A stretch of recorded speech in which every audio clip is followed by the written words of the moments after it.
আমরা এখন আনুষ্ঠানিকভাবে আমরা এখন শাহাদা পাঠ করব ইনশাআল্লাহ। আমি যেটা বলবো আপনি সেটা ইনশাআল্লাহ বলার জন্য চেষ্টা করবেন। আপনি বলেন আশহাদু আল্লা ইলাহা ইল্লাল্লাহু ওয়াহদাহু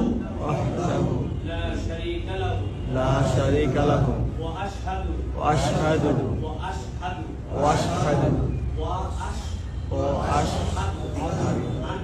আন্না মুহাম্মাদান আবদুহু ওয়া রাসূলুহু। আমি সাক্ষ্য দিচ্ছি যে আল্লাহ ছাড়া কোনো ইলাহ নাই, মালিক নাই। মুহাম্মদ সাক্ষ্য দিচ্ছি যে তার রাসূল এবং বান্দা। আলহামদুলিল্লাহ।